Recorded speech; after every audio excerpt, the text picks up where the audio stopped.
Hello everybody. So now let's talk about the mathematical manipulation of the diffusion in semi-infinite medium given the initial boundary conditions and the equation that we have. So we will just put what we mentioned in the previous video in the form of equations. So for the initial condition, or let's talk about the boundary conditions. We have two boundary conditions, one at the surface, which is at z equals 0, which is here. The concentration is always CAS for t greater than 0, at any time greater than 0. For the second boundary condition, it's going to be here, but this is the depth that is very far away from the surface, and this is what we can consider as infinite depth. And this is why we deal with this as a semi-infinite medium. So this is going to show up here, or this assumption is going to show up here in this boundary condition. I'm saying that at z equals infinity, which is the depth here, CA equals CA node, and the initial condition was that at time equals 0, CA equals CA node for all values of x, so for any place. And of course we said we will consider the case of Fick's second law, where we have one-dimensional molecular diffusion, no bulk flow, and all the other assumptions that we made. So these are the equations that we have. And as we said, dealing with this partial differential equations is not easy, and we have to do something to make it solvable for us.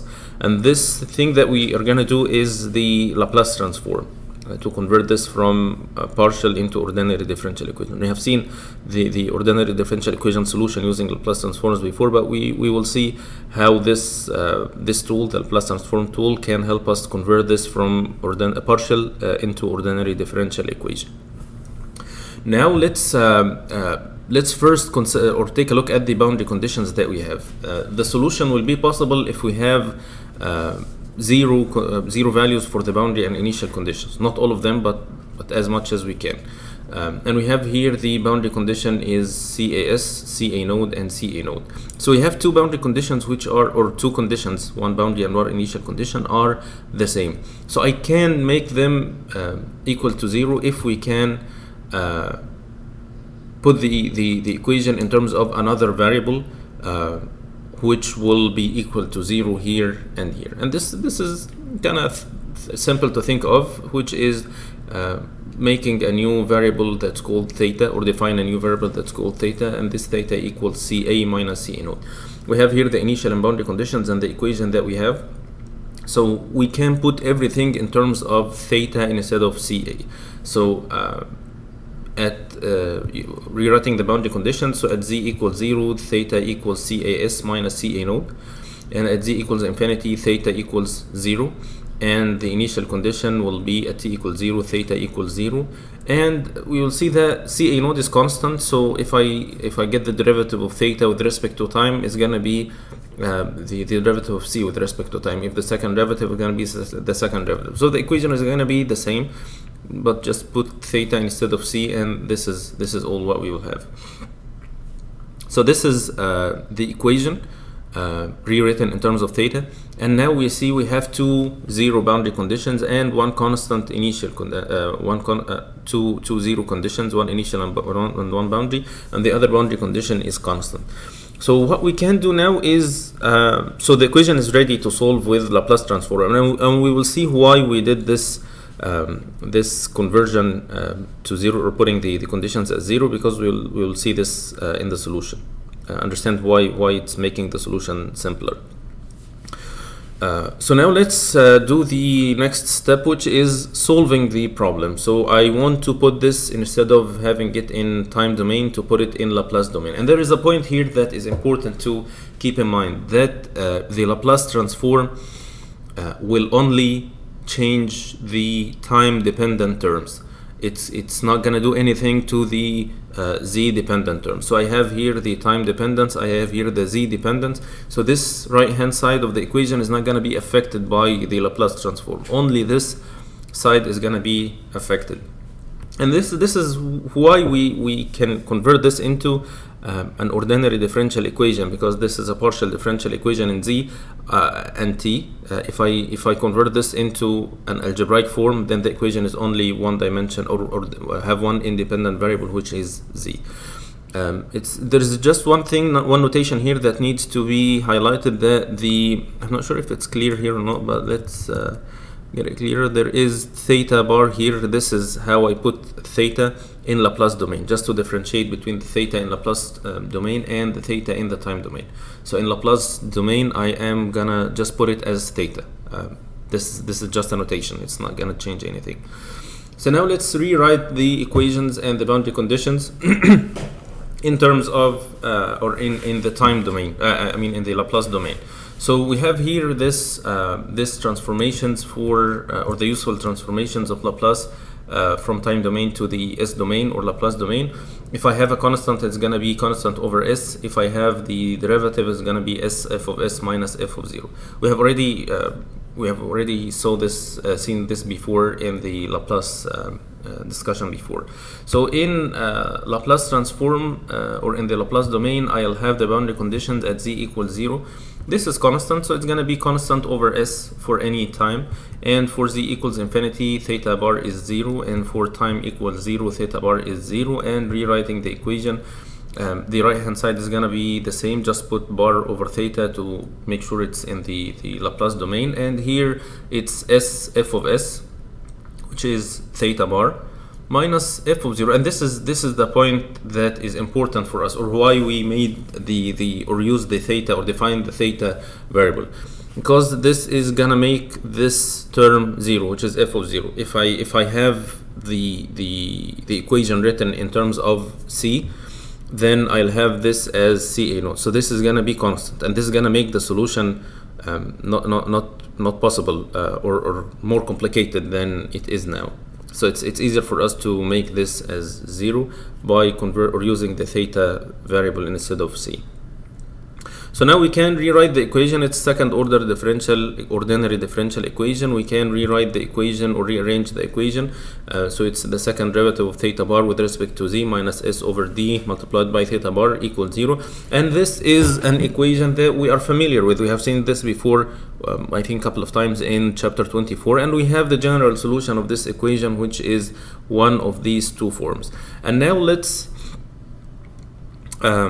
see what is the shape that we are gonna pick. So we have the boundary conditions here at z equals 0, theta bar equals this, and at z equals infinity, theta bar equals 0. So if you take a look at this form, if you put theta z equals 0, then I'll have cosine of 0 and sine of 0, and these two are infinity. So the only solution to this equation to make it valid,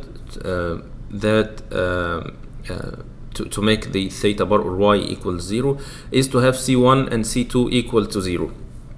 And this is gonna make the equation 0 equals to 0. So we'll not have anything. This is gonna call the trivial solution. So this is not gonna be a solution that is meaningful for us. So we will go for the other shape of the equation, because in case of using infinity, the exponential of negative infinity is 0. So this term is cancelled out at this boundary condition, and this is gonna have a value. So this is not gonna cancel out everything. So for the first, the shape that we will take is the theta bar equals c1 multiplied by exponential of this. This is a, which is square root of the coefficient of y, which is this. Square root s over dab multiplied by z plus c2 exponential of negative this. Now let's see the boundary conditions. If I apply the second, but of course I have no initial condition because I have already used it in the Laplace transform. So if I want to apply the boundary conditions, I'll start with the second boundary condition. The second boundary conditions puts z equals infinity. So exponential of negative infinity is 0. So this term is 0. And this is exponential of infinity is infinity. So the only solution to this is to have c1 is 0. Otherwise, no matter the value of c1 you have, theta bar will be infinity, which is not logical. So c1 is 0. So the equation is theta bar equals c2 exponential of negative this term. Now if we apply the first boundary condition at z equals 0, exponential of 0 is 1. So c2 equals cas minus ce node over s. And then we can put c2 here, and the equation will be will take this form. If you take a look at this equation, I did like some it's not change mathematically change. It's just change in the way it looks. I had it as CAS minus CA node. I put S here under the exponential or in the denominator of this exponential. And I have this as square root S out of the rest of the square root. So it was S over DAB. I just put DAB, 1 over DAB multiplied by Z. And I kept the square root of S as like a separate square root. It's mathematically the same, but I just put it this way because this is the shape that we can find in the table of Laplace transforms, the exponential of negative constant multiplied by square root S divided by S.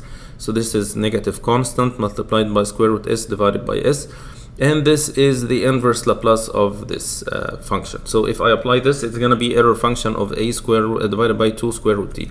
So this is the function or the equation after applying the inverse Laplace transform. This is theta, which is CA minus CA node equals CAS minus CA node multiplied by the complementary error function.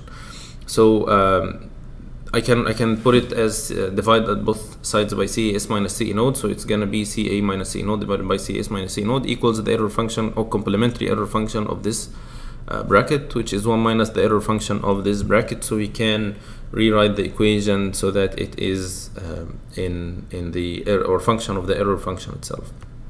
So this is the concentration profile. You see now you have Ca as a function of Z and T. So it's function of 2 variables here that you have. So this is the general solution that we have for this case. So one thing that's nice that we do all the time is to take a look at the concentration profile, and this makes us understand the equation more and get a feeling of the function and see if it makes sense or not. So this is the function. If you put any values for the diffusion coefficient for CA node and CAS, I just put 10 power minus 6 centimeters squared per second. CA node is 0, CAS is 0.1 mole per meter cube, or per centimeter cube, I'm sorry. So these are the values that I have, and if you plot the concentration, so we have 2 variables now. So to understand the effect of the 2 variables, I plot the concentration versus position and plot different graphs each at a specific time. So this is at 100 seconds, this is at 2000, this is at 4000. So this is how you can see the effect of the 2 variables that we have.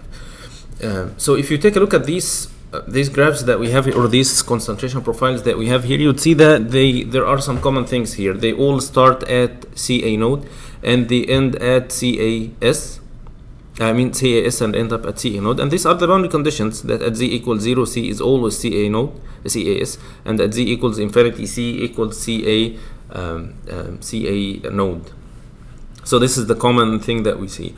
In the first line here at time equals 100 seconds, you see that the depth is only 0.05 or maybe less, and this makes sense because the diffusion starts, it takes some time, so it's only diffusing in short distance. As the time proceeds or the process proceeds, you'd see it's taking or it's proceeding to diffuse into longer distances, and as time goes it's diffusing into longer distances.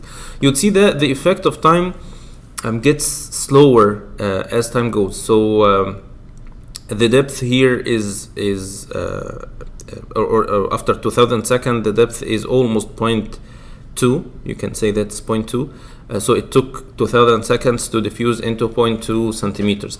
But it took 2000 more seconds to diffuse to 0.3 or maybe less. So it's taking more and more time to diffuse the same distance, or the same time is taking or diffusing shorter distances, and this means that logically that the flux is reduced as time goes, and this makes sense because as time goes the driving force decreases. You have higher concentration here than it was here, and this makes sense. So the driving force is reduced. So there is one more point that we can make here is if I apply higher time or apply the process or let the process go for longer time, in this case you would see that the curve is taking this shape. This is at 100,000 seconds. And there's a problem here because the boundary condition, this boundary condition still applies, but this boundary condition here is not valid anymore. And this is the concentration here is not 0, it's higher than 0. and this makes a problem here.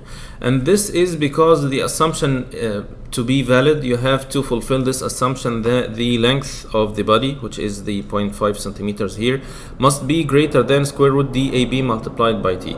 If it's larger, then the equation is not valid, and the assumptions that you have are not suitable for the assumption of semi-infinite body, and the body is considered as an infinite medium or an infinite body in this case. So you have to make sure that the system that you are applying your equations to is really suitable for these assumptions. It's not just any assumption that you make. The boundary conditions are not satisfied, and then this tells us that the equation that we're using is not suitable for this system. If we take a look at the flux at the surface, we would see that this is we need to get the derivative of the flux with respect to time, with respect to z, I'm sorry, and this is the derivative of error function. I got this from the handbook of the mathematics handbook that I discussed later. So this is the shape of the derivative. So if you apply this equation at z equals 0, you will find that this is the concentration gradient at the surface at z equals 0. And then you can get the flux at z equals 0, which is this. So we can get the flux as a function of time. We are keeping z constant, so as time goes, the flux decreases. And this is what we just said, the driving force is decreasing as time proceeds, or time increases. And this is why you see the driving force is reducing. And this is a log scale, by the way. So let's see that this is it's like 5. The value is 5 multiplied by 10 power minus 6 gram mole per centimeter square second, and after all this time it's 0.5, so it's an order of magnitude reduction in the flux. And this is, as we said, this is logical and makes a lot of sense. The last thing that we want to mention here is the amount of A that transferred with time. So from the flux we can get the rate, which is the total number of moles with per unit time, if you multiply this by area, and then if you get the integration of n with respect to time from any between two times, then you get the whole rate, or the whole amount. I'm sorry, it's the whole amount of A that transferred. So this is how you do it. All the parameters that we have here are constants except for T. So you get all of them out of the integration. You do the integration, and then you can get the mass that transferred, that looks like this. Again, in the beginning there is a big increase in the amount that's diffusing. It took, or the amount diffused in the first 2000 seconds is it's 0.005 moles. Okay, and as for the second 2000 second, it is I think it's almost half this amount. So as time goes, the flux decreases, and so the amount is decreasing. So this is all for this part. In the next video we will solve another example on the same case. So I'll see you then, inshallah. Goodbye.